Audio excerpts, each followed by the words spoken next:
তো হ্যাঁ, আজ হলো কালবৈশাখী চড়ক মেলা। আজ দুপুরের মধ্যেই কাজ শেষ করে চলে গেলাম বাড়ির পথে। আর বাড়িতে পৌঁছতে পৌঁছতে দেখি মা ঘুমিয়ে আছে। তারপর আমিও কিছুক্ষণ বিশ্রাম করে নিলাম। আর বাড়িতে দেখি একটি ছোট্ট বুনু এসেছে। বুনুর সাথে কিছুক্ষণ খেলার পর চলে গেলাম মেলার পথে। আর আকাশটি হয়েছিল মেঘলা। আর চড়ক মেলার এই দিনটাতে প্রত্যেকবার ঝড় হয়, আজকেও ওরকমই ওয়েদার ছিল। তারপরে সাবধানে ভুট্টা ক্ষেতের মাঝখান দিয়ে চলে গেলাম মেলার পথে। দেখো এই পুকুরটাতে কত সুন্দর ফুল লেগে আছে। আর মাঠের মধ্যে অল্প অল্প ভিড় হওয়া শুরু হয়ে গেছে। আর এখানে হরগৌরী পূজা হওয়াও শুরু হয়ে গেছে। আর তার পাশেই ছোট্ট একটি বাচ্চা ঢাক বাজাচ্ছিল। আর এখানে গাছটিকে রেডি করা হচ্ছিল। আর এটা হলো চড়ক গাছ। তার পাশেই দেখি অনেক বড় মেলা বসেছে। আর ধীরে ধীরে হাওয়া দাওয়াও শুরু হয়ে গেছে, মনে হয় ঝড় আসবে। আর আনন্দে সব বাচ্চাগুলো ওদিকে মজা করছিল। এখানে চড়ক গাছটিকে বাঁধা হচ্ছিল।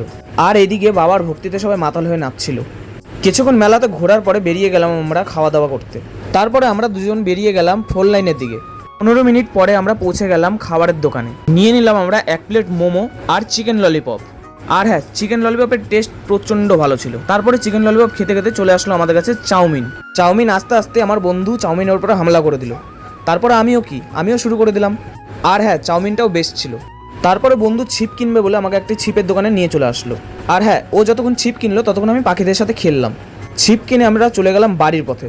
আর হ্যাঁ, আজকে বেশ সুন্দর হাওয়া দিচ্ছিল। হ্যাঁ, আজকের ভিডিওটি এতটুকুনি। ভিডিওটি ভালো লাগলে পরে লাইক করে দিও, সাবস্ক্রাইব করতে ভুলো না।